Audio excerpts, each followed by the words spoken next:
Copyright infringement. Here we go. 30 miserable weeks, 210 agonizing days, 5,055 excruciating hours. The wait is finally over. It is official kickoff week here for the great state of Iowa. I'm Nathan Creeps, joined by my co-host, Mr. Bryce Borchelder. And today we bring on probably one of the only cycle fans we actually respect, founder and creator of OutCYde the Lines, Mr. Mason Magruder. Second time on the show, Mason. Welcome back. Good to have you. This might be our first ever repeat guest. No way. I was just about to say, I feel like an official, friend of the program, being a recurring guest officially. But the first recurring guest, I mean, let's go. Let's go, baby. Got to hang that Justin Jefferson jersey, though. Looks better hung up. It's football season. It's time. I can't have that jersey not be on there. It's football season now. Why was that down? I take some work from home calls, and sometimes they're Packers fans, and I just don't want to risk it. Like, especially if it's a pitch for new business, I don't want them to be a Packers fan and see that in the background. So it's just kind of playing my cards. Yeah. What a businessman. But no, you're right, man. We are officially back, and God, has life been so good here the last day. Just because it's kickoff week. The weather's going to be like 75 degrees here in the state of Iowa. I think we've finally made it past the humid, terrible weather for the time being. And I just can't wait to get into this. We're going to be previewing Iowa State's schedule for this year, going game by game, giving our prediction. Mason's going to be our, obviously, Cyclone expert on that side of the field, giving us a quick team analysis on special teams, offense, defense. What are we looking at? Who are these Cyclones? Are they competing this year, or are they frauds? And we'll do the same thing with the Iowa Hawkeyes. Mason, that sounds great. Let's do it. Mason, obviously, again, thank you for hopping on today, because we don't know a lick of anything about Iowa State. All we know is how to hate and give terrible takes, where Cyclone Larry will use this as bait and try to terrorize our lives. So it's about that time again for us to say something stupid, but we brought you in for insurance purposes to give us a better outlook on what we can expect for the Iowa State Cyclones this year. You know what? And I mentioned this last time too. Cyclone Larry, you're never going to win that battle. He's very good about, even if he's wrong on something, he'll somehow come out on top by making you look like an imbecile. I don't know how he does it. It's truly he's the best in the business. It's incredible. Like, I almost wish I could do it in like a work setting. Like, if a client is just bodying me and I deserve every part of it, just like, well, if I could somehow spin this into not me looking like the idiot, that would be perfect. But I can't. I usually come out, even when I'm right, I usually come out looking like an idiot. But that's okay. I've dealt with it my entire life. And, several years of losing back to Iowa. Eventually, I'm going to get it right, like I was last year. I think I predicted we were going to win. Yep, and that's for sure. We had some aggressive takes last year. This was more of the basketball side of things, but it's good to have Larry's out there putting you in place. If you're going to make an aggressive take, then the other side of the fandom is going to come at your throat, and we got that. Speaking of Larry, I saw he's back on the scene, which is always fun to see. When the burner accounts and the trash talking and just the wildly optimistic takes from all the Homer fans comes across your Twitter sphere, you just know you're getting really, really close. So I'm excited to join that and make some bold predictions at the end of the show, go down and do a little true or false statement. I'll go down the list of bold, maybe some true statements, and you guys can tell me if these things are true or false. I know that we'll get a really deep breakdown of Iowa State and Iowa from you boys. As much as I like to think I'm a football fan at heart, I would say when the college football scene comes across my plate every year, I'm always in the boat. First game, first look for me. I'm not following spring game. I'm not following fall camp. I'm definitely not going down the rabbit hole of Big Ten Network, interviewing every single coach, offense and defense. So I'm actually looking forward to seeing what you guys say about the teams that we got in the state of Iowa this year. Mason, before we have you give us a breakdown for the Iowa State Cyclones, Iowa State has the first official college football game this year. Is that a nerve-wracking spot to be in? No, not at all. Love This is what you need. Week 0. And here's what I'm really excited about being week 0, because everyone is so starving for football that they will literally watch. Okay, I was about to make a Drake Bulldog joke. They'll watch anyone. Okay, if they're I saw that. That's kind of why I paused. They'll watch anyone, and I am really excited because everyone's going to be tuning into this game just because of the football starvation. But people will remind themselves that Iowa State football in general is the best football to watch. Now, do we win every game? No. But is every game a nail biter and super intriguing? Yeah. And I think that's why they chose Farmageddon, a very good rivalry, to be played in a place where everyone's just going to be hammered off of Guinness. And you just know it's going to be a good game at the end of the day. Like, even if it's not going to I'm not going to put that bad juju out there, but even if it doesn't fall in our favor, like, it's always going to be one of those where you just walk out of it thinking, holy hell, my heart rate is through the roof right now. And I got beer in my system. I'm just feeling good. I don't know. I'm just really excited about Iowa State being that leadoff, because I do think that the country kind of just needs a reminder. Hey, if you're tuning in to football and you just need a good old, spike in your heart rate, tune into Iowa State. It's always going to be a great game to watch.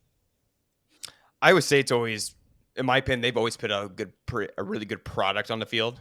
Whether that wins you a shit ton of games or not, it's always entertaining to watch, especially with the spread offense and the running back history there in the last 5 years, especially the receivers too. So always entertaining on the offensive side, I would say the least. Mm-hmm. But before we get in the schedule, what do we know? Go by offense, breakdown, defense, analysis, and then your special teams, so we can understand who we are. I like that. Well, let me ask you guys this.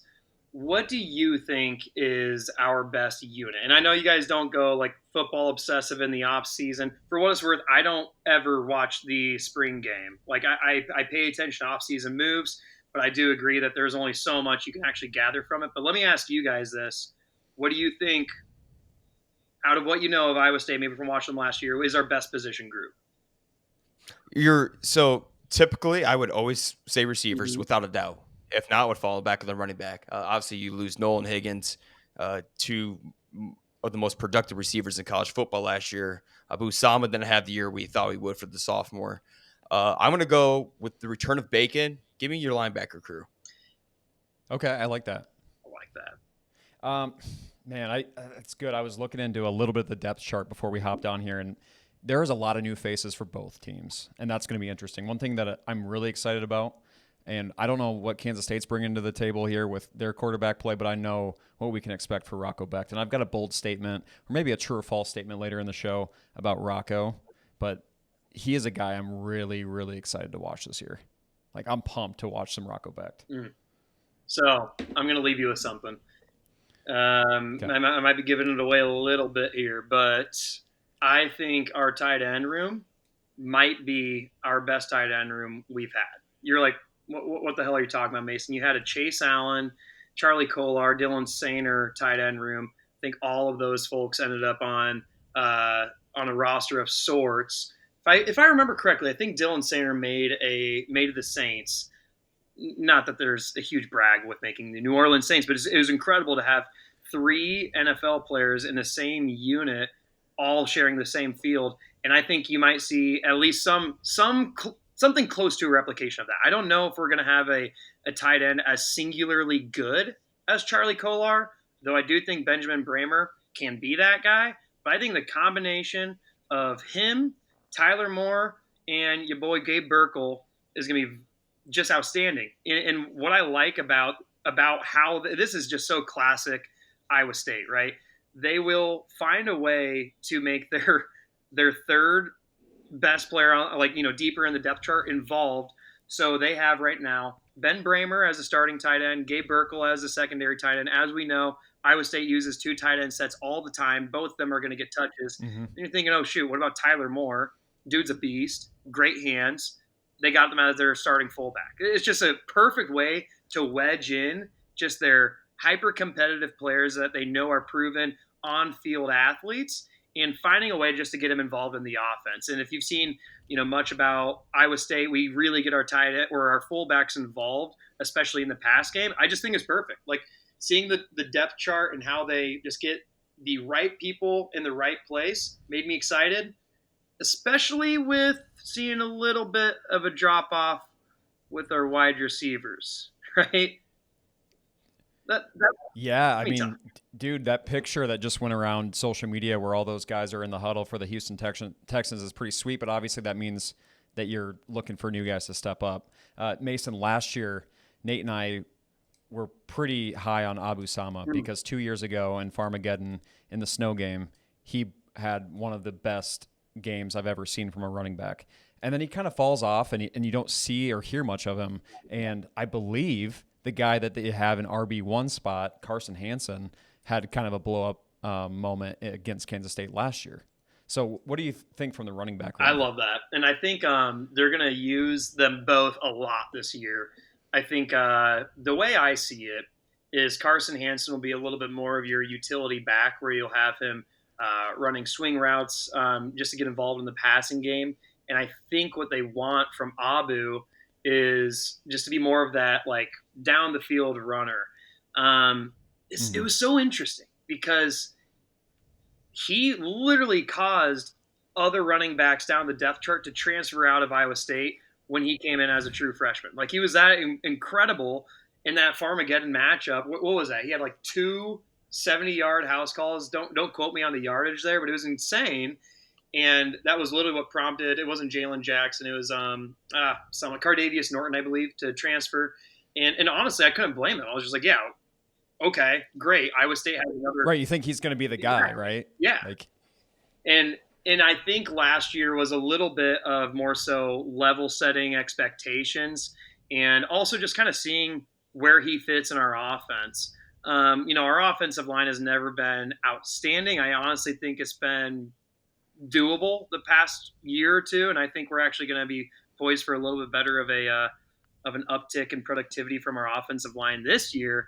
But I think what I saw a little bit with Abu would be just trying to like muscle guys, and I think reading where your blockers are taking you is everything that you need to do. And sometimes that just comes with I have so much raw talent and I'm so strong that I almost like crave contact, but it's reminding yourself, I'm playing against D1 athletes. There's still a play here, and I need to go where that design is.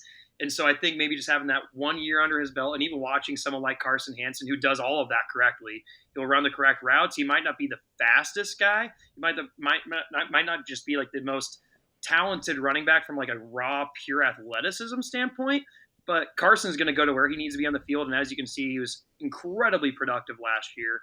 And I think that was what was good for Abu, just kind of taking a step back, learning from someone on how to like just play the game and follow these designs. And I think if he does that, then you'll see a lot more success this year. Also, dude, did you see him? He's jacked.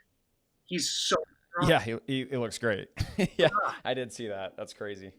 So Nate mentioned Caleb Bacon, which, part of one of the best NIL deals in all of sports with the Iowa Pork Producers.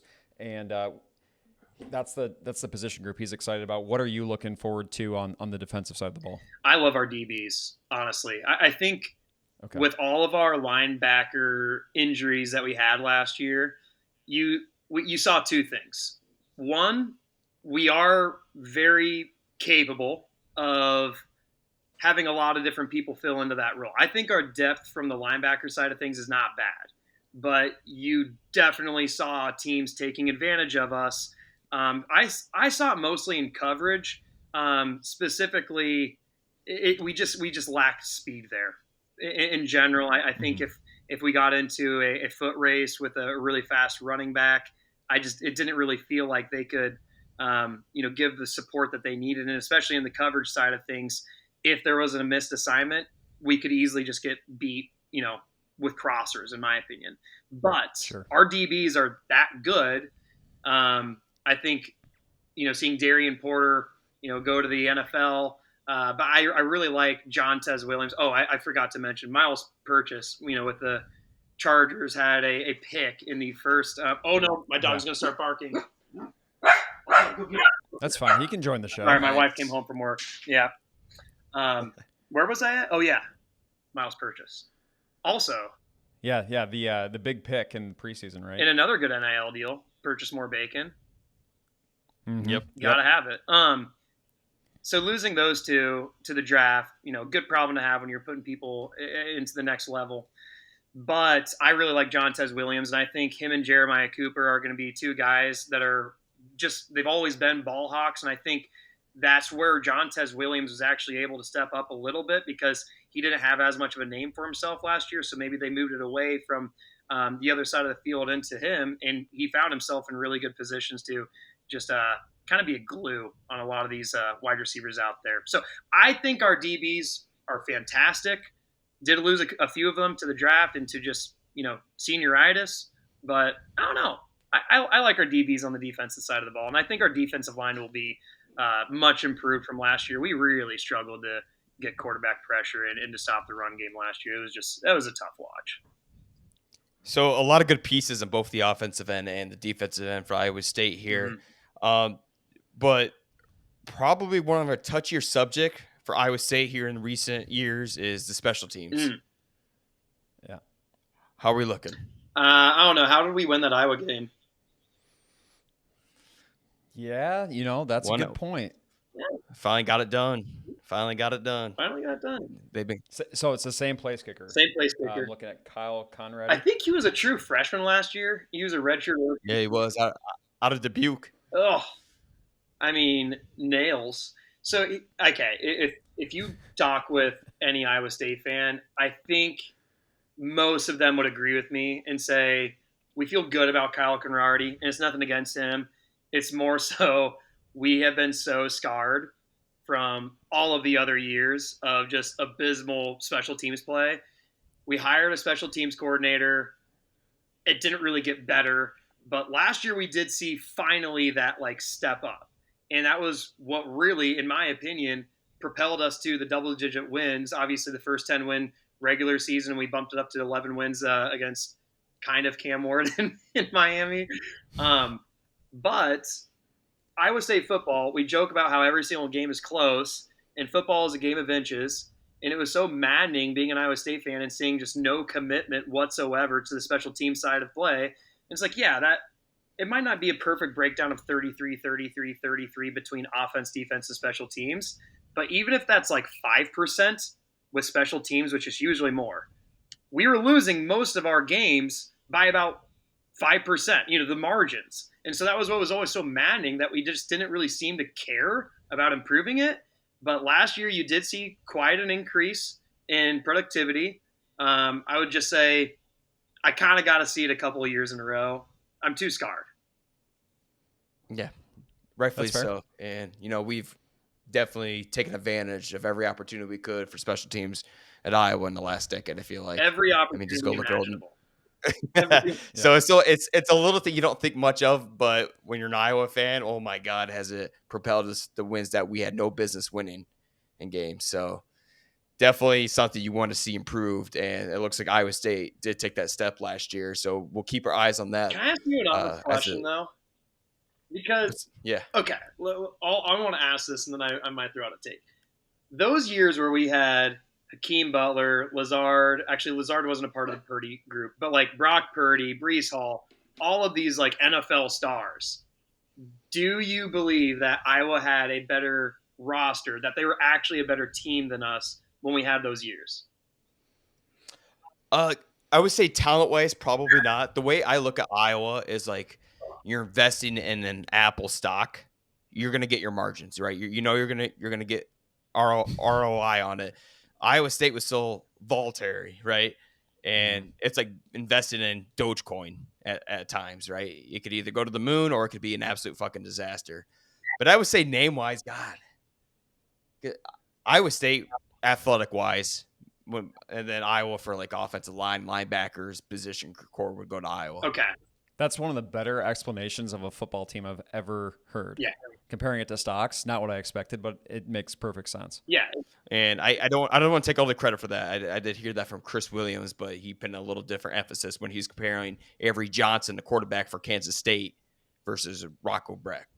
So Okay. it is. It's good now. So I'm like, damn, I never thought of it that way too. So I just kind of took it and twisted it with Iowa State. I like it. Yeah, Mason, I would agree. I think position players, like the ceiling for a lot of those guys is a lot higher. You're seeing obviously the production in the NFL. When it's not a tight end, I'm a little bit worried about the skill position and when it comes to Iowa alumni. But I will say that Cyhawk game comes so early in the year that the margins matter. It's like you might not have the best brand of football yet. I mean, you're still getting ready. It feels like 5-6 weeks into the season once you start conference play. So I think, a lot of years Iowa does benefit from the fact that, they've spent so much attention to detail on those little things. But good to hear that things are on the up and up from the Iowa State game. I agree. And that's what I'll say. Like, Iowa wins through the margins. I would argue every single day that we had a better roster, at least from an offense versus their defense and the defense versus their offense battle. Like, I thought our defense was better than their offense. I thought our offense was better than their defense. Maybe not. I think that gap was maybe a little bit closer to the offense versus defense. But the reason Purdy never beat Iowa was because of the margins. And that's what was so maddening. And every football player knows that that's where you win. And I don't know. It just felt to me like last year was one of Campbell's better coaching years I've seen, despite the fact that John Heacock was one of his worst coaching years, ironically enough. But I think, dialing in so many of our games that we won last year were just through just him bodying the other coach across the sidelines. And that's where I want to see more of a Matt Campbell kind of take the charge when we go to the Cyhawk game, because I always think he plays Kirk Ferentz style of football, and no one plays better football than Kirk Ferentz when it's Kirk Ferentz style of football. And so you can't out Iowa. Exactly. And I think the second half of that Iowa game last year was a huge turning point for Matt Campbell, where it was his worst coached half I've ever seen in my life, quickly turned around to maybe his best coached half I've ever seen. So I just felt like he kept that pace the rest of the year too. And I just wanted to see a good, strong start this year, because we don't always start strong with Campbell, but we have the past couple of years. I think we can do it again. All right, gentlemen, let's get to the fun part. Let's try to rip out this next portion here within 10 minutes of the Iowa State football schedule. We're gonna do our best to give you our opinions. Mason, we're gonna walk along this journey with you, but you'll have the final say on pitting the W check mark or the L check mark next to the schedule for Iowa State. And as we said, Iowa State leads off all of college football with Week 0, opening game of the season in Ireland versus the Kansas State Wildcats, the Farmageddon game. And Mason, I want you to go on X after this and place a bet with that Kansas State fan who shoved the 5-layer beefy burrito up his ass last year after Kansas State lost. And I want you to do something similar. I don't know if I can shove the beefy 5-layer burrito up my ass. I could try. He froze it and then he put it up his ass. That was the way to do it. I didn't know he actually did it. I truly did not know he did that. No, he did it. There's a picture. That's nuts. He put a I'm bag not on asking it. you to do that. I am. I would love a bold prediction, but I don't need you to do that. I don't want you to be harmed in the process of. I think I did say if, and this isn't necessarily like a win or loss, but if Kansas State blows another 17-point lead or more in the fourth quarter, then I'll butt chug a Guinness. That one's out there. I feel pretty confident that's not going to land. It's my pinky bet, Okay, I like that. So what are you looking ahead to Week 0 coming up this weekend? What are some marquee matchups? What are you saying ultimately in the W or L? I think column? this one's going to set the stage for Iowa State big when it comes to the trenches. So Kansas State, their D-line is probably going to be the best D-line we're going to face all year. I'm always interested to see how Iowa's going to fare. But from all I've seen, Kansas State might be the best D-line we're going to see. And what you typically see with offensive line is it takes them some time to get in their rhythm, to know their assignments throughout the season. But seeing this is not even Week 1, but Week 0, we're going to be playing against a highly athletic defensive line with an offensive line that I think can be very solid, especially with James Neal moving to left tackle. I think it's the James Neal season. But I think that's where it's going to be a very interesting battle. I can't see a world where – no, I can. Where do I want to go with this? I mean, I think Iowa State's going to win. Like, I really do. I think we're going to travel, and I think it's going to feel more of like a little bit more like a home environment for us. especially liquored up with some Irish whiskey, get some Oh Cyclone yeah. fans pouring in the Cardinal and gold. And also, I'm not gonna lie, I'm not very big on Avery Johnson. I never have been. I think when he faces elite coverages, he's really exposed to just being a very poor passer. And at the end of the day, I don't think Rocco Beck gets rattled by too many defenses. I think even if he has a bad quarter, he'll always come back and have a better half, and so at the end of the day, I see it more as a trenches battle with a quarterback battle, and I would take Rocco over Avery every single time. I think Avery is one of the most overrated quarterbacks in all of college football. I think he's very athletic, but I don't want to put my trust in him, especially knowing the ball hawks that he's going to be throwing against in Iowa State. I like that take. I think that's going to be the theme for me, at least for the first 3 games. I like Rocco, so I'm giving him a dub. I like it. Yeah, I was a flip of a coin on this. I said if I had to lean one way, I would expect Iowa State fans to travel incredibly well. But I have heard reports it's actually closer to numbers than what we originally thought. Yeah, from Chris Williams say it's 50-50 so far is what he's seen. So that was going to be my terminating factor. But Mason's got the word. He's got the knowledge. He likes the Cyclones in the first game of the year in college football. Iowa State moves 1-0 into a home game versus South Dakota Coyotes, who surprised a lot of people last year in the Division II level. This won't be like the classic game where you just see UNI is a bad example, but like the big school roll over the small school. I do think South Dakota can be, very effective, especially at their level. But I'm gonna be very quick with this. It's at home. If Iowa State loses this one, I'll shove a beefy 5-layer burrito up my ass. No, I'm kidding. I'm not gonna do that. But I say let's just move on. Iowa State's gonna win this one. It's at home. I don't. I see a competitive first quarter. South Dakota is going to give everything they have in that first quarter. Then you'll see the discrepancy when it comes to talent for the remaining 3 quarters. And Iowa State carries away. They do have a I see seasoned W. veteran quarterback, which we don't always love because they can slow the game down. So that's the only thing I'm kind of nervous about. Like, I don't know if we'll cover the spread necessarily, but I could see it being maybe an uglier win. But I don't see us losing. Yeah, I think Iowa State's over that little hump of playing UNI close and some of those. Who was it? The Louisiana team, Louisiana Monroe close. I think they get by these guys pretty easily. Iowa State now has 2 games warmed up as the season is officially underway, moving to 2-0 under Mason's projections here, and that means they have one more game when they face the in-state rival, the Iowa Hawkeyes, coming to Jack Trice this year, and throw away all talent in the book. It doesn't matter. When you're playing your rival, it's going to be a barn burner, entertainment fest, and as stressful as it always is from start to finish. All right, do you guys want to hear my actual answer here? Yep.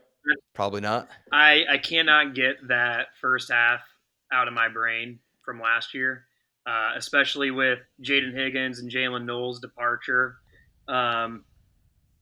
I think this is going to be an L for Iowa State. And this is going to suck. Like, I'm going to get so much shit for this. People are going to hate me. They're going to be like, are you kidding me? This is the Iowa State fan you guys have representing Cyclone Nation on your podcast.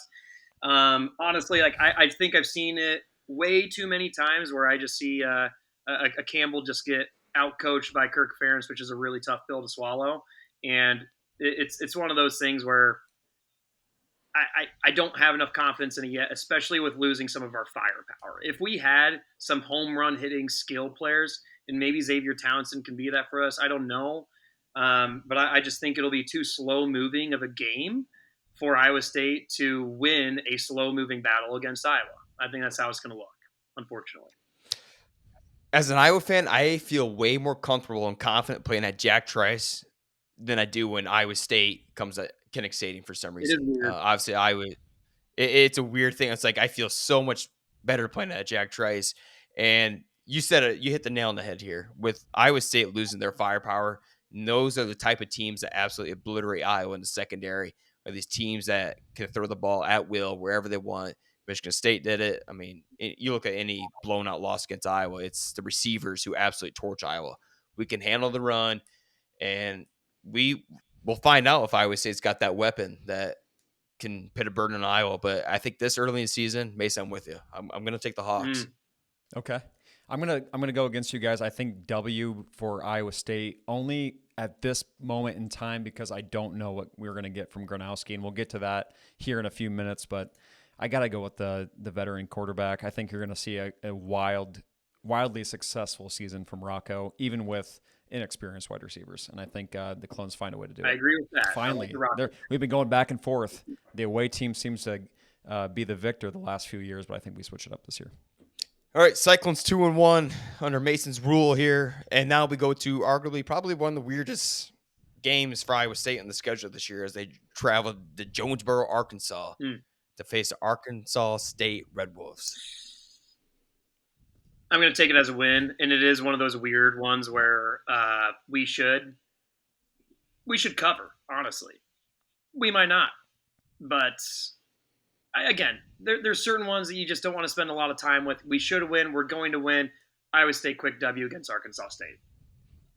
I have not done my deep dive in the Arkansas State Red Wolves yet this year. I apologize to the Red Wolves fans tuning in for the podcast.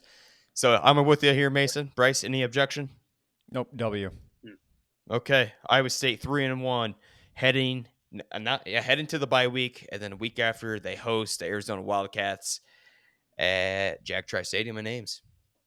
I like Iowa State here, not just for the home field advantage. I honestly think Arizona is a better team than their record allowed last year. They had a ton of close games, which is exactly why I'm picking Iowa State.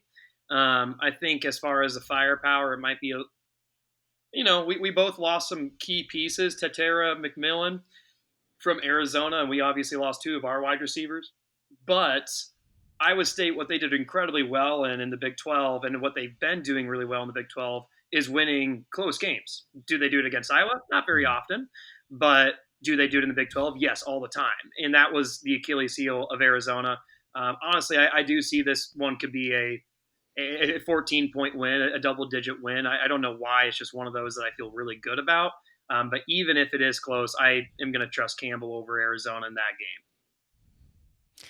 Arizona, who's been sunbathing, taking the chill pill over there in the Pac-12 conference for a long time, and has not played in an environment like Jack Trice. They're coming to a hostile environment. They don't know what's ahead of them, and the crowd, the atmosphere in Iowa State rolls through Arizona Wildcats here. Yeah, and likely, to be determined, it says, but I could see that being even maybe a night game, even if it's afternoon game. I think the environment after the bye week, in my book, they're damn near undefeated at this point. I like it. I like Iowa State over Arizona. 4-1 Clones travel to Cincinnati, Ohio. The alum of Travis and Jason Kelsey. Do the Cyclones escape with a victory here, Mason? Move the 5-1, or do they fall? I like it. Ohio, that's homecoming for Matt Campbell. I don't see why not. Honestly, last year it was it was a pretty, if I remember correctly, gosh, I could be wrong. If I'm thinking of someone else, I kind of remember Cincinnati being a little bit of an ass kicking, or maybe not an ass kicking, but we just handled them. Gosh, I really hope I'm right. I did 17-point win. In front of me. Yep. What was the score last year? Yep, you guys won 34-17. Yeah, it just felt like wasn't really competitive. Just felt like we controlled it the entire way. And yeah, honestly, like I like Iowa State at home a lot, but it's homecoming for Matt Campbell. Why not? I haven't seen enough of the Bearcats to make me think otherwise. Iowa State with the W. With Iowa State being the new program after the steps they took last year, other than that, I would say this would probably be a loss, but I'm pretty confident where Iowa State's headed in the direction they are. So for normally what I would think would be a loss here, I think they escape here and move the 5-1. Yeah, I like it. I didn't see a great Cincinnati ball club last year. I don't know who they added. So at the time, I'm going to say Iowa State. Okay. Iowa State 6-1, I believe.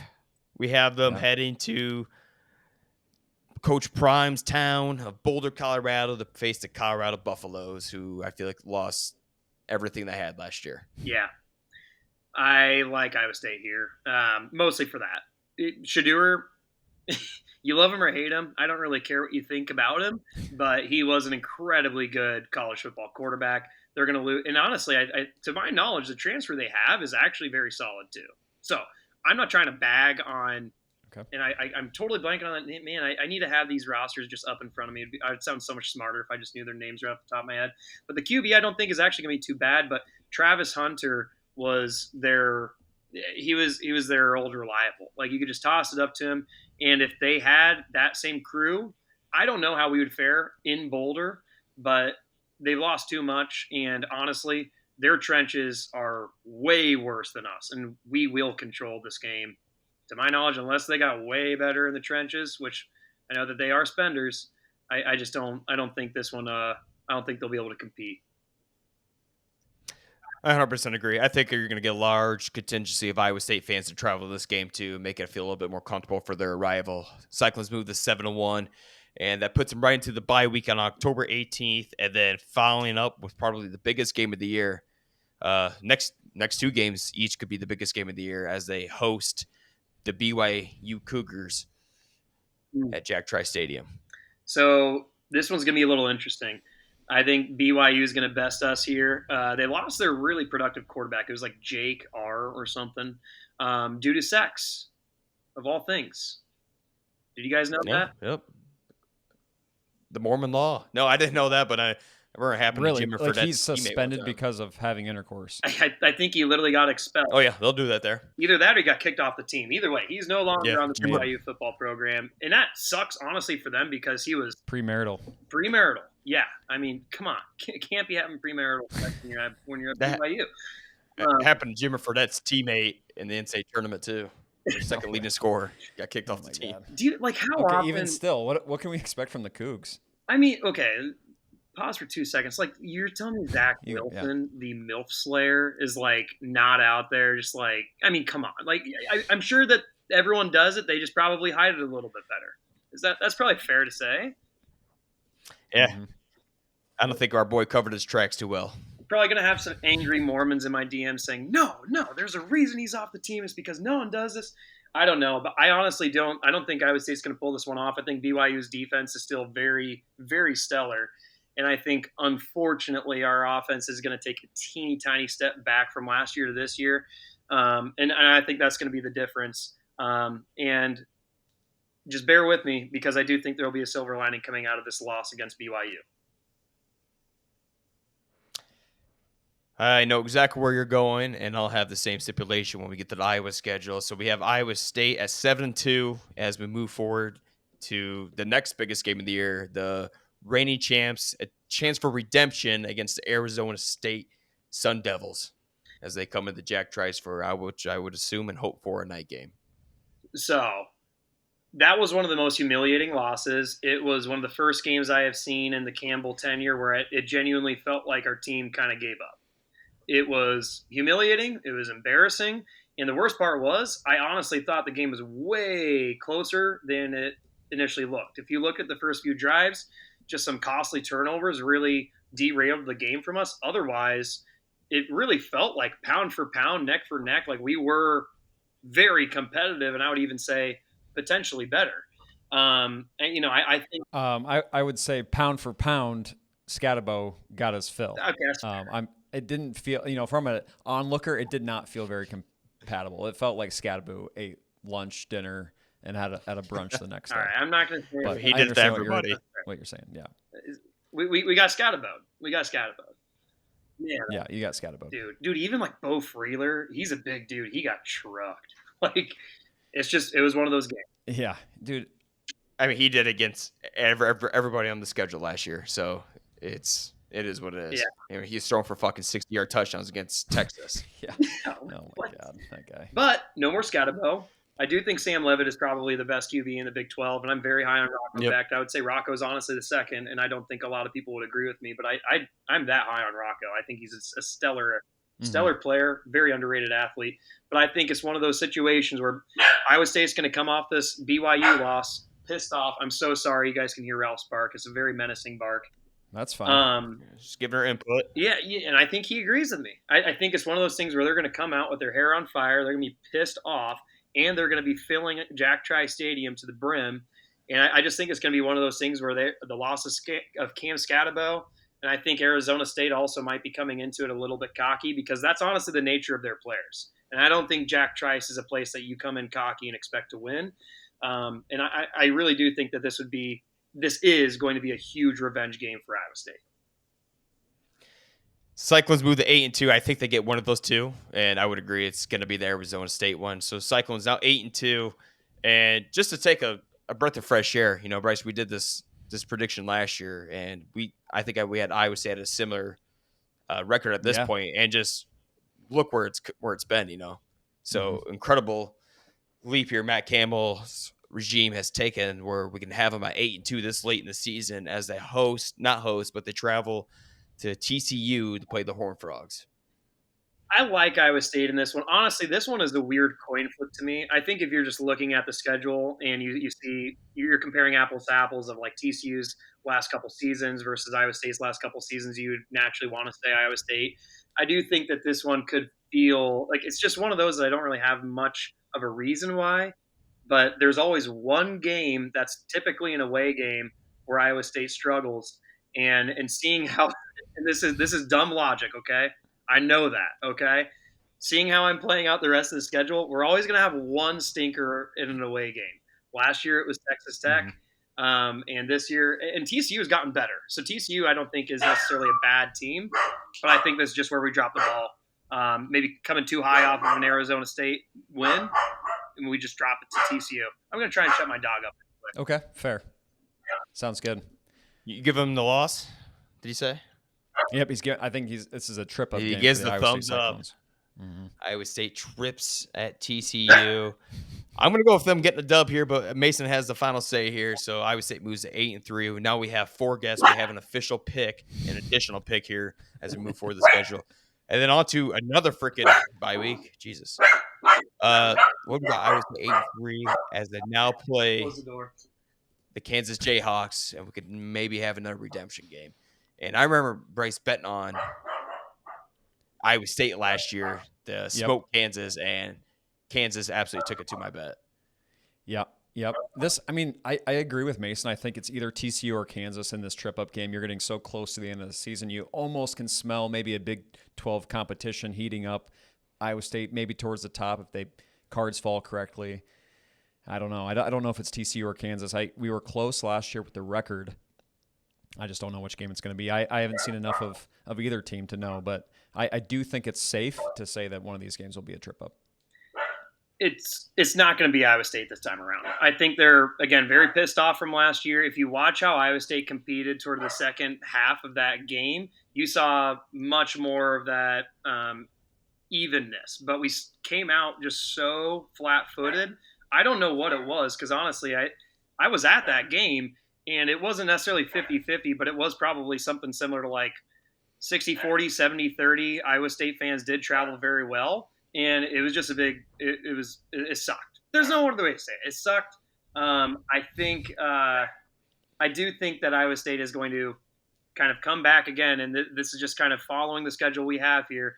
Pissed off that they lost to TCU and rounding out another, revenge game against Kansas. Because I don't think Kansas nor Arizona State were that much better than us last year. But, and I think Iowa State's going to come back this year and show it. Kansas was one of the hottest teams in the country after they beat Iowa State last year. They went from one of the most disappointing teams. I'm not sure how high their expectations were, but they took down Iowa State, then they took down BYU, undefeated Mormons, and then they had another good game.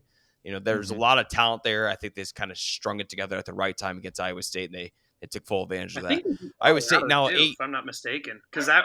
Did they? Yeah, they did. They went like a 3 or 4 game winning stretch where they disrupted everything going on in the Big 12.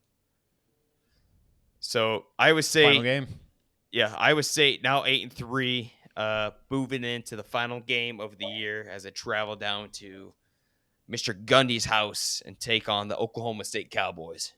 I do not think Oklahoma State will be near as bad as they were last year. I do not think that they'll be, the cream of the crop by any means. To me, it feels like Houston didn't really get a ton better from last year to this year. I think Houston's probably going to be, the bottom of the Big 12.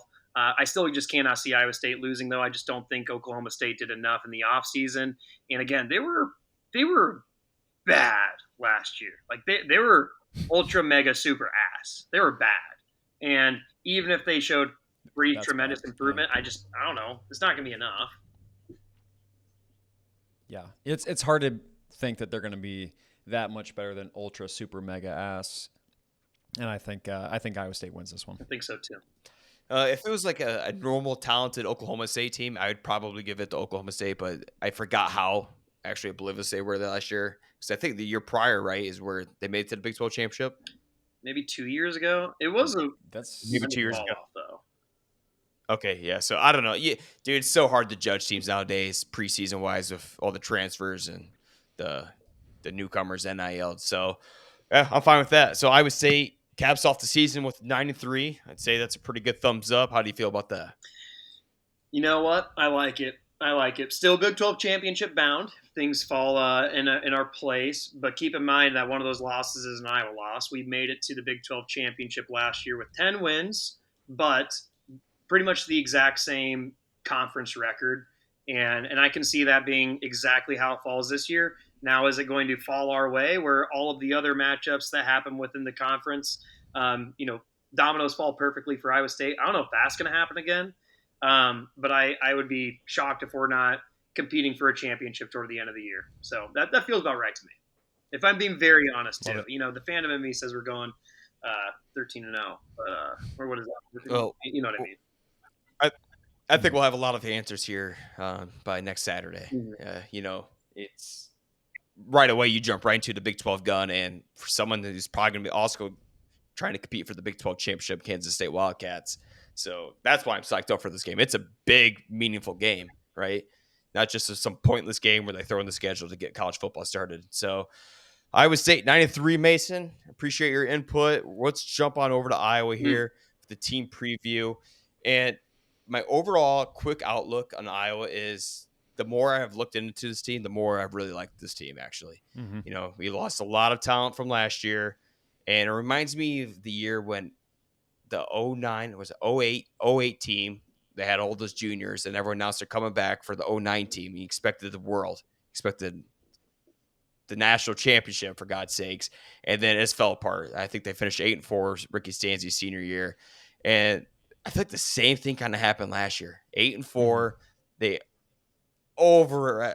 just so underperformed to their expectations. And that's when usually Kirk Ferentz gets you. When you start doubting him, that's when he sneaks up and has these sneaky seasons. I think we could be in the midst of the season. Our offensive line, they're saying, is the top 5 offensive line in Kirk Ferentz's history. You got Logan Jones, one of the best centers in college football.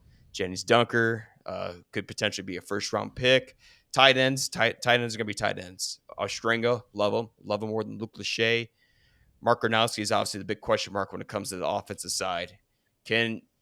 All you got to do is be average. Average and slightly better. Be my jersey. Be Nate Stanley, for God's sakes, is all I ask. And I feel pretty goddamn good because Kamari Moulton, Jazzy Patterson running the ball, pretty 2 solid running back options. And I know Caleb Johnson was a once-in-a-generational player, but you still don't have those stats if you don't have as good as the offensive line you did last year when it comes to the running game. You return a lot of that production. Offense and the receivers, you got Reese Vanderzee, Jacob Gill, 2 decent options. It just depends if the quarterback can give him the ball. Any input on the offense there? Yeah, I'm looking for Vanderzee to step up. I want him to be physical, attack the ball. I want him to be reliable. I want him to be that guy because you saw what he could do early in the season. So I want him to step up. Obviously, the big question mark, Mark Gronowski. The thing that whether he's a great passer, one thing is going to be true. The guy can actually move his legs, which is going to be amazing to finally have again. I'm high on Ostrenga. I like him. I don't know what I expect compared to Luke Lachey, as you were saying, but Luke I love Lachey having that big underperformed like any other tight end in the recent decade for Iowa last So I hope year. it's not that scenario, but you never know. Like you said, love the running back room. I think these guys are going to be hungry. They saw a guy like Caleb Johnson kind of just come out of nowhere and dominate, and I hope somebody establishes their dominance as RB1. Do we have a white cornerback? I say No, John Nestor left. Thank God. He got absolutely torched last year against Michigan State, and oh god, it was one of the hardest things I've ever watched in my life. Yep. Seeing John Nestor try to compete against their 6'4" receiver. So no, he's gone. I don't know where he went. Thank the Lord. But we'll move the defense here, and that is the biggest question mark at this team is the secondary. Deshaun Lee, T.J. Hall. It could be a severe liability for Iowa, but last year we had Sebastian Castro, all these Jeremiah Harris, and they still gave up a shit ton of passing yards last year too. Yeah. So maybe it's something new. We need a refresh start here. You can't do much worse than what they did last year, which I was expecting the world from Iowa's defense last year. Xavier Wonka gets moved back to the safety position, and he's been a letdown compared to his 5-star recruitment status. So that's where teams like Iowa State can kill us in the secondary and defensive back. Mm-hmm. It's not good. That's the biggest question mark in this team this year. Linebackers, you lose Jay Higgins and Nick Jackson, two of the most productive linebackers in college football. But I'm not concerned about Iowa linebackers. It's almost a tight end feel for me. I feel like they have Carson Shire from Iowa Falls, Wieskop. I can't remember if Wieskop plays linebacker or tight end. Iowa's going to replace it, and I'm pretty confident in that. Defensive line's pretty good. Ethan Hurkett, Aaron Graves, these guys were getting to the quarterback towards the end of last year. A lot of production return on the defensive line. So overall, I think Iowa's defense is pretty stout up front. Run game's going to be good. It's the passing, which always kills Iowa. Yeah, I mean, you said it. Xavier has not been the guy. He's not been the 5-star recruit that we expected, but I like that he's moving from strong safety to free safety. He said he's being more vocal in the locker room, whatever the hell that means, and however that translates to actual football, I don't know, but I'm hoping Lord it means help us. something good.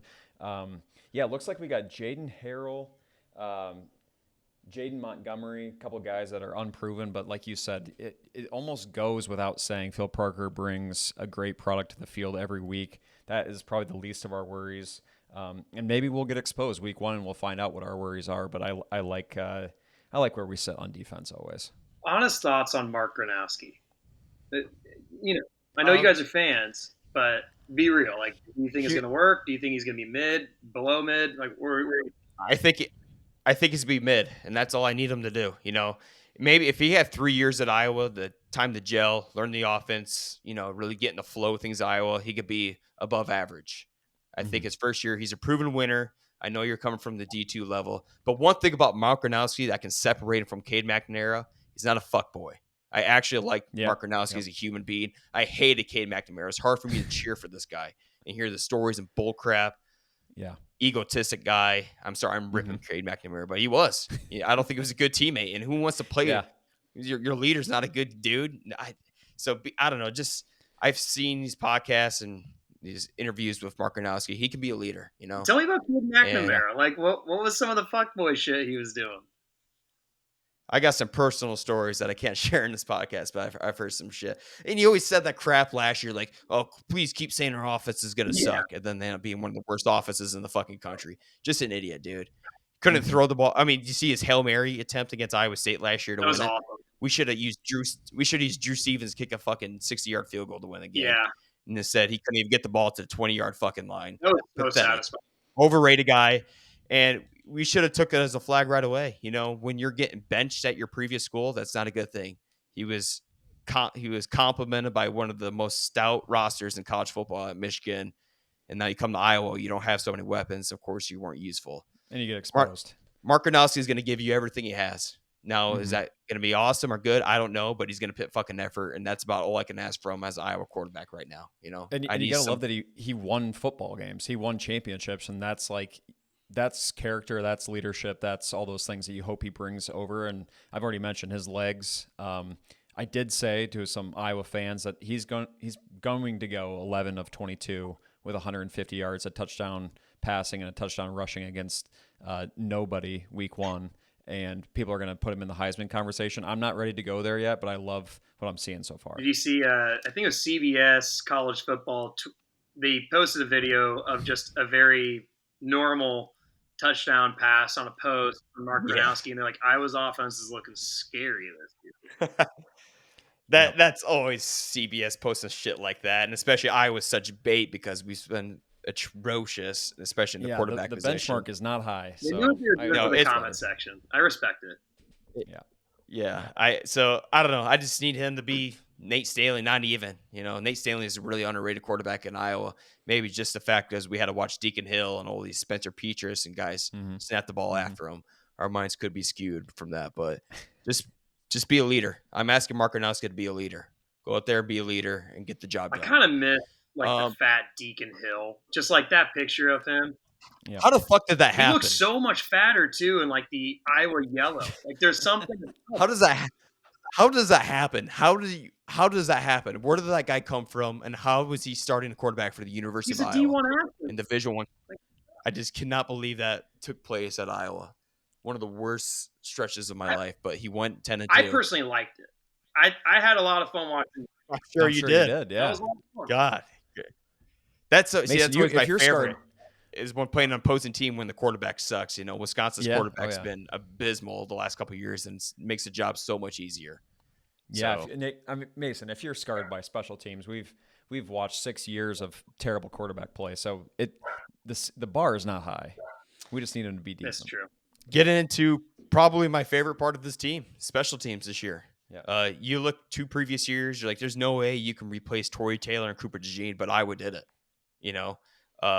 Kate, you're returning the Jet Trophy winner, which is the award given to college football's most dynamic and best special teams punt return or kick return to Caden Weegen.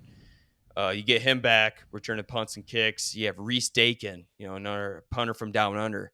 He's no Torrey Taylor, but he had a pretty solid freshman year last year and only got better as the season went on. Drew Stevens, one of the best kickers in college football, efficiency-wise. So your 2 kickers and one of the best punt returners in college football. Yeah, I feel pretty fucking good about that. And as always, the foundation around the special teams is going to be well coached by Coach LeVar Woods. There's not very many teams in the nation that get excited about special teams, and we have the privilege of cheering for one. And I have no worries on this side of the football. How nice is it just to know you're just going to be set there? Like I'm a Colts fan, so the year where Peyton Manning was injured, and we had Curtis Painter fill in for him, it was abysmal. Literally, our best player on our team was Pat McAfee, our punter, and it was honestly electric. Every single time we had a 3 and out, I'm like, let's fucking go, baby. Let's get Pat on the field and just do some fuck shit. It was honestly awesome to watch because we knew we were going to lose every single game. Now, that's not the case with Iowa. You guys usually win. But, how nice is it just to know, we probably don't have to worry about this punt getting blocked for a touchdown. No, I mean, Awesome. Torrey Taylor was arguably one of the best punters in college football history. What he did was absolutely unbelievable. Reese Dakin isn't there, but he's good. Caden Weegen, I'm like, there's no way you can replace Cooper DeJean returning him. Caden Weegen is better at getting up north to south. If a play is blown up or is it going to be a disaster, that's when I would rather have Cooper DeJean returning the football. But in a good system, I'm really confident of Caden Weegen. So overall, I like Iowa's team. Like I said, the more I look into it, the more confident I am about them. Should we get into the schedule for the Hawks and then finish up the pod with a couple fast segments? Yep, here I am. I'm pissed off about week 1 opening up because it's a night game versus Albany. We're wasting night games. I know we're victims of the TV schedule and where they place. Albany's terrible. 2 years ago, they were right. Last year, absolutely terrible. This year, they might be even worse. 1-0 here as Iowa caps off the night opening game versus the Danes. W. Easy. Yeah. Okay, we gave her. Yeah, what's I up? was just going to say I was not going to lose that first matchup anyway. Nope, they're going to take it to them there, I think. Second game versus the Iowa State Cyclones. We gave our inputs on this. Have our minds changed in the last half hour? No, experienced quarterback, I think, wins out here. Yeah. And an extra game will help the Cyclones. I think my mind has changed. Actually, yeah.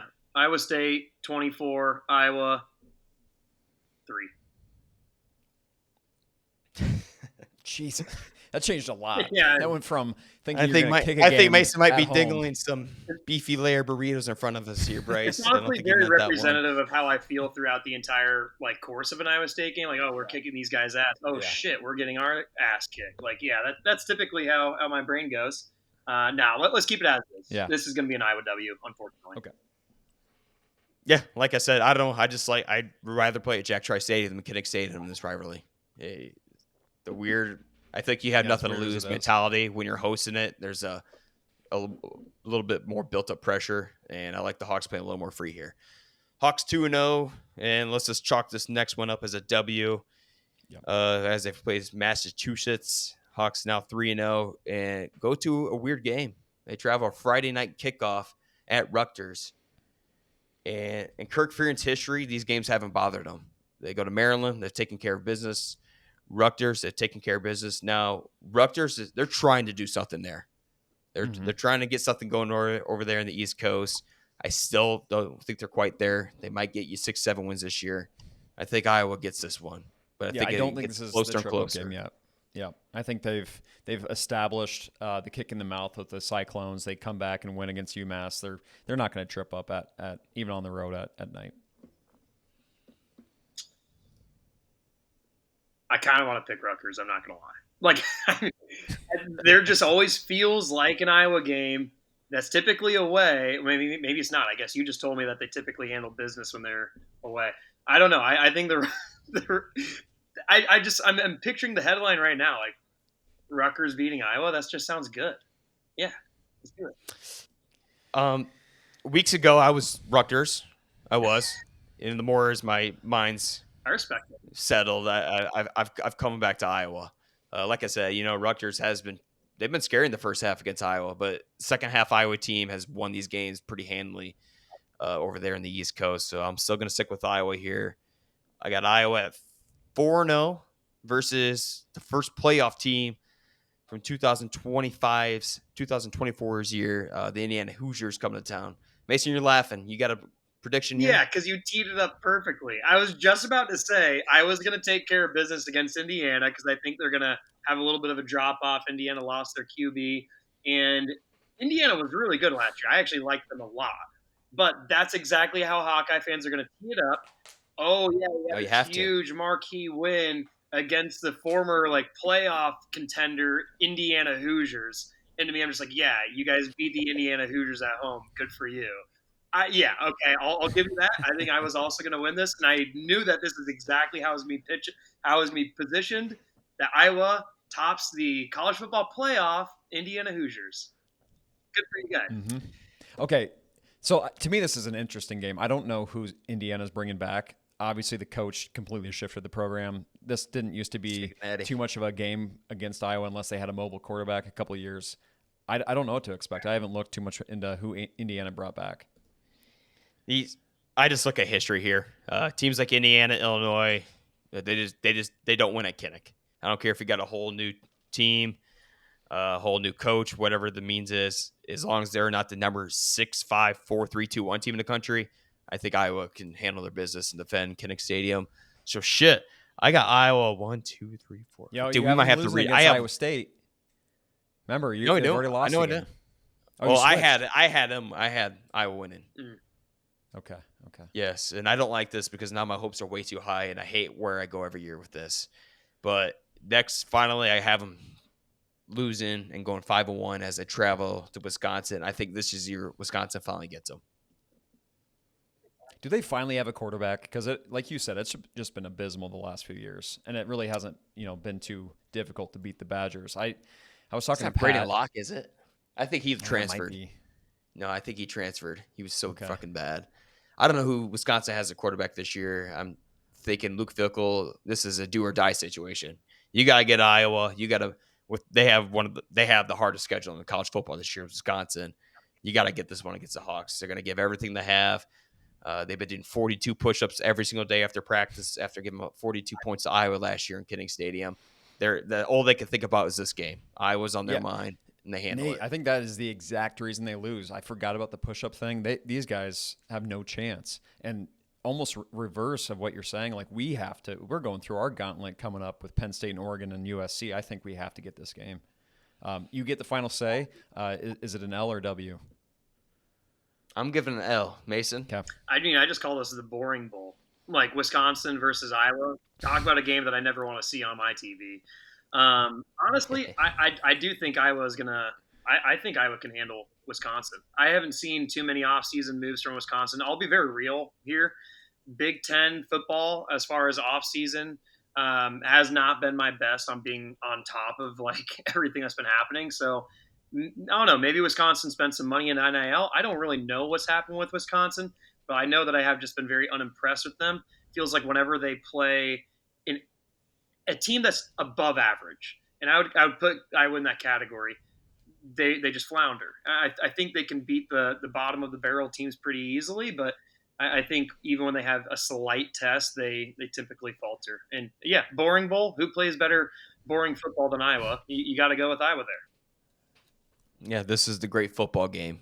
But I'm still taking Wisconsin. I have Iowa at 5-1, and now we have could be, potentially the number one team in the country coming in, depending on where they are at that time. I think Penn State's, are they number 2 or number 3 right now? I'm not sure if they're number 2. Are they pit behind Ohio State or not? I don't know. I just saw them who's number number 2 today, 1? but it has been switching. At one point, No, is Texas 1? I think you might be right. I think Texas is 1. yeah. And then either Ohio State or Penn State's 2 or 3. I was gonna give them everything they absolutely can. I just don't think it's gonna be enough. Penn State returns like 80% of their roster from last year, or at least their starters. I think Penn State takes away and wins this by 17. Yeah, I hope by this point in the season, your offensive identity, and hopefully we have enough offense to keep the defense fresh. That's all I'm worried about here. And I don't think they win this one. Iowa stand a chance, Mason? No. Chalked up as an ass kicking. I do think Penn State is a little overrated going into the season, but I don't think that necessarily changes anything with Iowa. I think Penn State's a very good team now. I see them ranked as 2 and as a very popular like national title winner. I don't see that in Penn State, but I do see them as a very solid top 10 team, and I don't think Iowa has the offensive firepower to handle them. And I think Penn State under 30-year Drew Aller.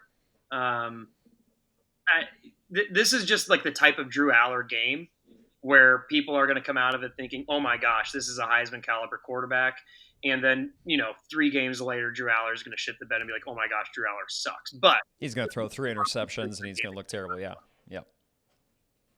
Yeah. Def Tax is Jim Franklin or Coach Franklin in big games, right? And Iowa's not a big game, unfortunately, for the Penn State.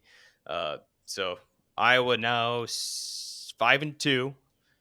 Moving on to, I'm not sure. No, it's not a bye week yet. I don't know. But yeah, 3-game home stretch here. One of the, I think, in my opinion, the greatest 3-game home stretch in Iowa football history.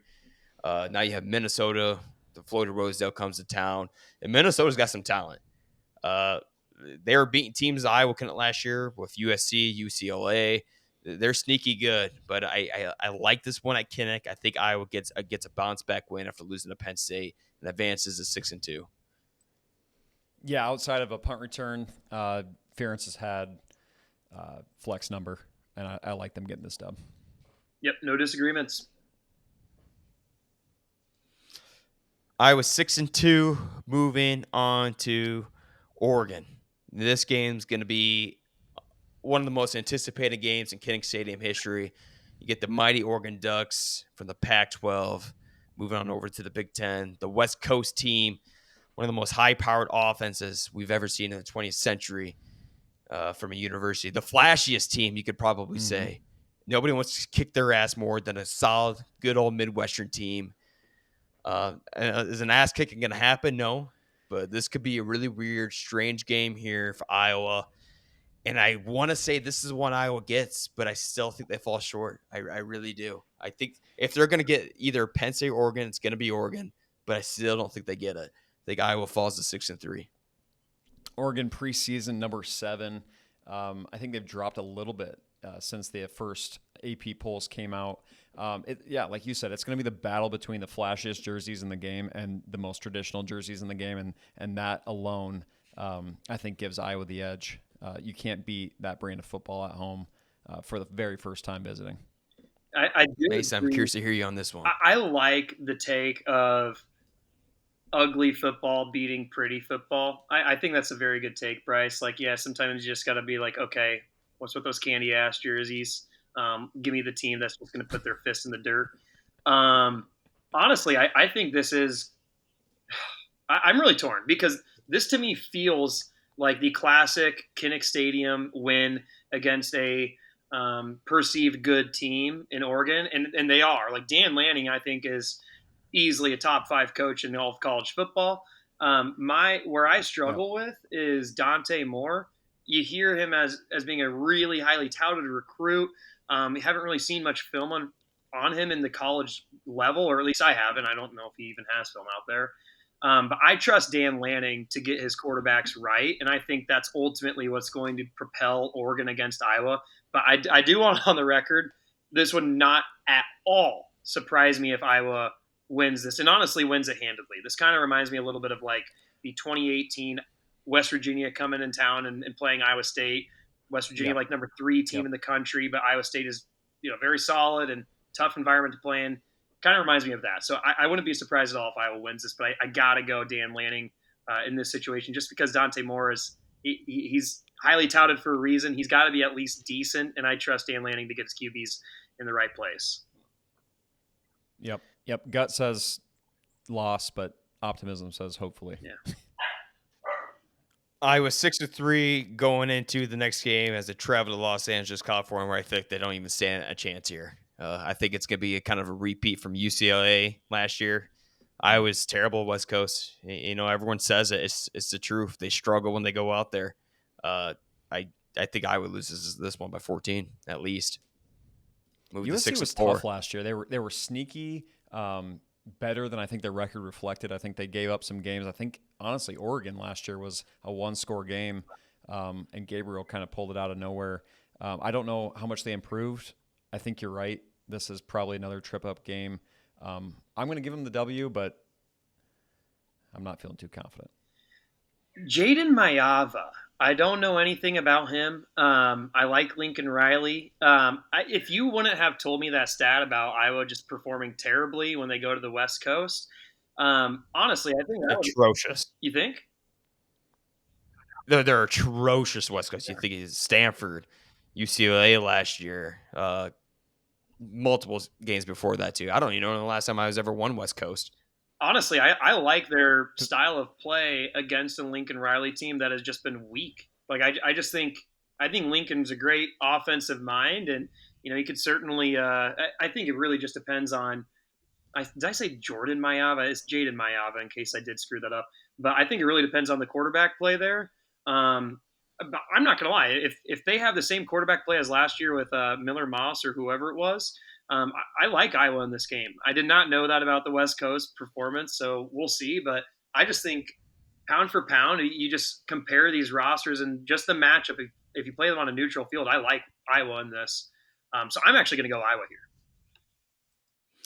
Good. You guys have seen the trend I've set. We had the Hawks 4-0 kicking off the season. It's too good. I had to switch some things up so I can lower my expectations and have a better life as the Hawks try to ruin my life throughout the season. So I got them at 6-4. Final 2 games, I think they get the bounce back win against Michigan State on senior night at Kinnick Stadium. Get a little revenge from last year's ugly loss to them. Love it. I think this is a dub. I also am going to give that last game of the season a dub, and we'll get into that one. But I don't see them tripping up against Michigan State. I don't either. Dub against Michigan State. All right. To one of the most classic games outside of the Cy-Hawk rivalry. Iowa finishes the season on Turkey Eve over in Lincoln, Nebraska, as they play the Cornhuskers. And if it doesn't come down to a field goal, I don't feel good about this one. Yeah, I think Nebraska finally gets another win here and goes 2-9 against Nebraska in the last 11 years. Damn. I Or hate against to hear Iowa. that from you, Nate. That really hurts my soul because I think Patrick Mahomes Jr. or the wannabe Mahomes is going to be rudely awakened. I think the defense at this point has found their identity as well as the offense. And I don't know. I just don't think Matt Rule has a chance against Ferentz in this game. Listen, I really want to pick Nebraska here. I really do. And I've turned to be such a bad Iowan that I do cheer for Nebraska over Iowa. I do. I hate the Hawkeyes so much. Um, Mason. I don't see this being. I know.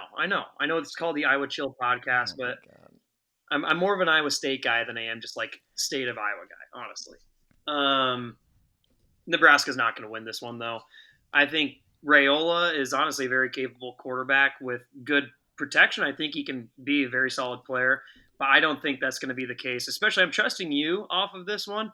If if this is going to be one of those high caliber Iowa defensive lines, I don't think Raiola is going to be even upright to make the right throws to put the ball in the end zone. So I'm kind of trusting you a little bit here, and also 4 out of 5 times I was going to come out of this game with a win, even if it's a close one. So I'm gonna go. I agree with Nate. I mean, if it's ugly, man, I don't think Nebraska has a chance. Like if it comes to a coin flip, it's going to land on heads, and it's going to be the Hawkeyes. Now, if Raiola has a breakout game, then we're toast. I think we've highlighted enough of the uncertainty on defense, and hopefully, like I said, by this time you've found yourself and found ways to mitigate damage in the weak spots. But Nate, what does that put us at for record? I have Iowa with a 7-5 record, and Okay. I believe Vegas has them at 7.5. So Okay. right there on the line. If you get 8 fourth the schedule, I'm pretty happy. I'm happy. 9-3, I'm really fucking happy with Iowa's outcome for this year. So find a way to get 8-9 wins this year is their goal, and hopefully get a chance at the college football playoff. I love it. Guys, that was fun. I want to finish off quick. We've gone for just over an hour and 10, and want to do a rapid fire with some true-false statements, and then finish off with some bold statements for the season. First true-false statement, Iowa State will make it to the college football playoff this year. False. False. I have to maintain some level Okay. of credibility here, and I don't think it's that if we win the Big 12 championship, then obviously that's that's literally how the algorithm is. But I think even if it falls similarly to how it did last year, where Iowa State gets second in the Big 12, whatever it looks like, they're not going to give us the benefit of the doubt, at least in a 12-team college football playoff. So just because of the CFP committee, no, I don't think Iowa State's going to make the playoffs.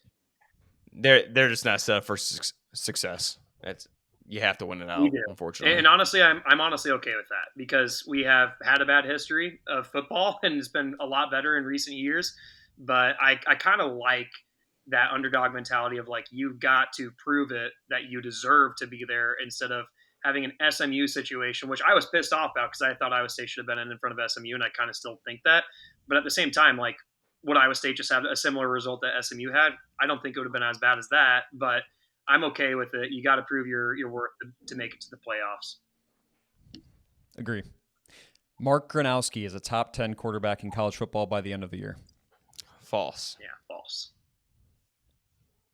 Okay, enough said. Well, what do you think, right? Rocco You're Becht. the one asking it. Nope. I'm out You on this even one. think he can- I'll have my bold statement by the end. Nope. I'll reserve my bold statement at the end. Rocco Becht is a Heisman Trophy candidate. False. Damn, no, that's got to be false. Because here's why. He had his receivers from last year, maybe. Yes. Well, and Yep. also this. Yep. The Heisman Trophy is very looked at from a standpoint of stats, and this is why I love Rocco. He does not give a shit about his stats. He'll have a 40% completion game, but throw the game on his back and run for a first down every single third down and somehow force his way into the end zone. That's why I love him. He's a winning quarterback. He could give lesser than a shit about how his stats look. And that's how the Heisman is measured. And so, I don't know.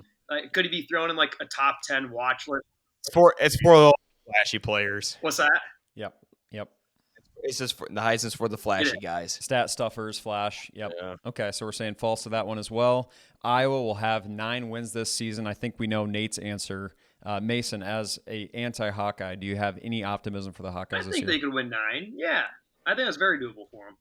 And honestly, I like the way their schedule plays out. I think you have your best shot at beating the best teams at home, and you're playing Oregon and Penn State at home. Sure, we'll see how USC goes, but I think your guys' schedule is incredibly favorable for y'all, with the exception of USC and I guess Iowa State. But we know that game actually favors the away team anyway. It's kind of a coin flip anyway. Yeah. Yeah, Iowa's got a tough schedule, but you're right. the opportunities are at home for them to take care of the big dogs. And yeah, can they sneak out one or maybe even two of them? That'd be fucking awesome. Then you really do have a chance at 9-10 wins, and then you're in the college football playoff. But I'm false. Okay, Nate's false. Mason says potentially Yeah. true. Final true or false for the evening. Is this Kirk Ferentz's final season? No. I don't think so. I don't think so either. All right, boys, that was a good little segment. Nate, should we wrap up with bold statements for the college football season? Yeah, my bold statement for Iowa Hawkeyes is that the offense will outperform the defense this year.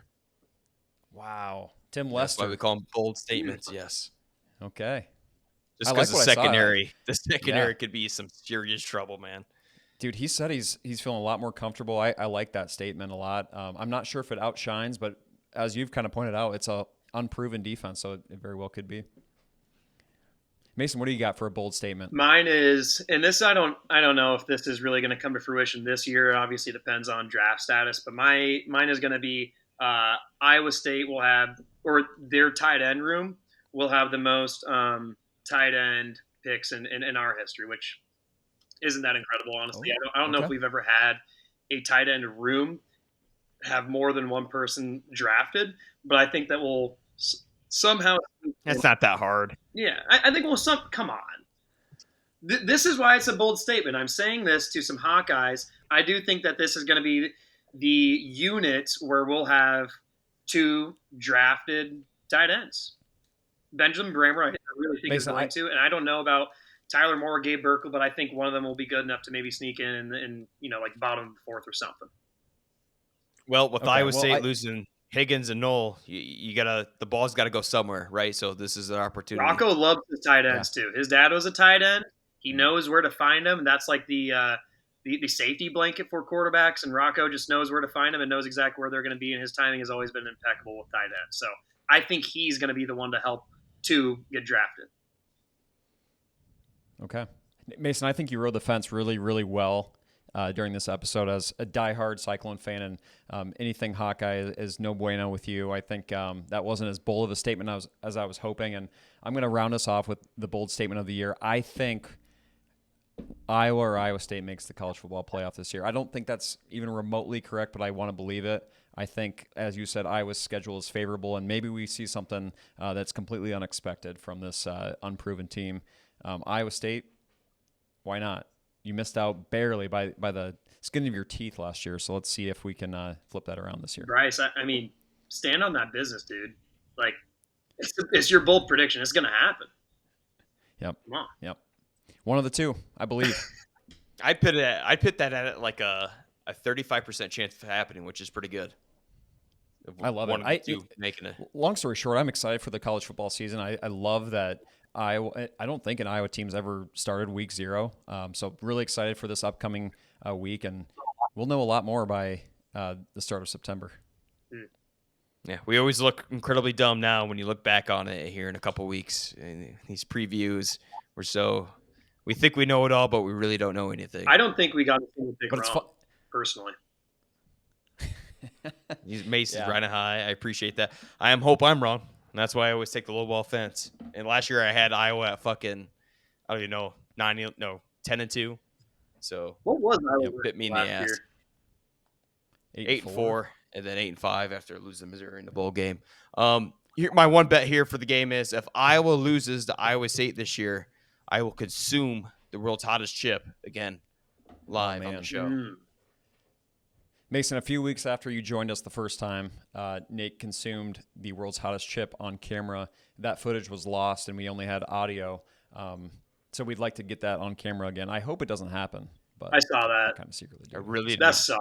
I really need Iowa to win. It was terrible. It was one of the worst food experiences of my life. There's no doubt. And you didn't even get evidence of it. Like if you're gonna. No, just Bryce watched me suffer. That sucks. I'm so sorry, man. I actually kind of feel bad for you. That's a bummer. Yeah, should we hopefully I don't have to a little like bet? Like what do you want me to do if Iowa beats Iowa State this year? Or not be like this?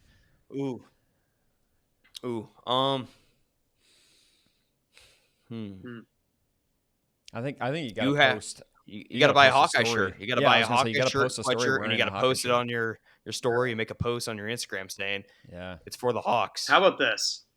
I will. Okay. He didn't I'll buy an Iowa shirt. Nope, And he hated it. you guys both have to match me on this, okay? I'll buy an Iowa shirt Okay. and I'll I'll shotgun a swarm beer, which means I'm technically contributing to Iowa's NIL, and vice versa. If Iowa State wins, then you guys both have to shotgun. There's like 3 Iowa State NIL beers out there. I personally like Trice. I think that's pretty good. But you guys have to pick from the litter, shotgun an Iowa State beer. And I have Deal. to consume the world's hottest chip? Yeah. Well, you more so just did that for the sake of it. That was self-imposed. Yeah. I think that's a deal. Okay. All right. Yeah. That's a good deal that will benefit either side. I like it. So we appreciate it. Well, Mason, as always needed, we're known for Hawkeye chill here. We need a little cardinal and red over here and gold and more than just black and yellow on the podcast. And we appreciate for giving the inside of what's going on over their names, because we've built a fortress around there. We refuse to go in and learn anything about it. And like we said, we are excited for some football here against the Kansas State Wildcats to kick off the college football season. And let's learn, let's enjoy it. Tip back, have some beers, and let's get this thing rolling. I got one more question for you. First of all, thank you guys for hosting me. Very fun to just chat with y'all and to talk ball. Been too damn long. I gotta ask, just because I'm not a good enough Iowan to the point where I cheer for Iowa to like beat other schools when they're not playing Iowa State. That's not me. I hate Iowa, and I will always cheer against them. I think against literally every team out there. But how about you guys? Like, are you guys cheering for Iowa State this weekend, or do you kind of want to see them crash and burn to start the year? I'm fine with Iowa State doing okay as long as Iowa's doing better. In this game, Iowa needs Iowa State to lose this to get rid of any chance of them making the Big 12 championship. So I will be cheering for the Kansas State Wildcats. I kind of respect that. I'll be cheering for the Clones. Let's go. I will. I'm excited about Rocco. I don't know a whole lot other than the running back situation, since those guys have proven themselves and some of that defense. But I'll be cheering for the Cyclones almost every game outside of one. But to be honest, I don't hate anyone more than Nebraska. Nebraska has surpassed Iowa State in my hatred scale, and I'm not even sure if it's close. No, it's not close for me. I cannot Nebraska. stand Raiola. I hate everything they stand for. Raiola makes it really tough to like. I'll be honest. Like, I've been cheering for the Huskers against Iowa for a long time now, mostly because I married into a Husker family. You know, my wife, so it just happens, I guess. But God, that almost make me hate him more. it's okay. Yeah, because honestly, Just out the fight. like I don't love Nebraska. I don't love that I cheer for them every now and then. But yeah, Raiola makes it really difficult to even like remotely cheer for them. It's pretty brutal. He's a good quarterback, I'll say that, but he's a weird, Talented. Yeah, I don't. Mason, thanks again for joining us. When are you coming back on? When I shotgun, we come back on for shotgun. When we have another terrible take in basketball season, and we need Mason to do some PR on our side to help cover our image from Cyclone. That works. Yep. Really though, whenever you guys want me mission. on, I'm down. Especially if we want to clause out for the Cy-Hawk matchup, we can do that too. But just give me a holler, and I'm on, boys. You know me. All right, we appreciate it. Well, good luck this week. I won't be rooting for you. That's okay. We won't need you. Just west of the Mississippi. Kicking back, yeah, evidently.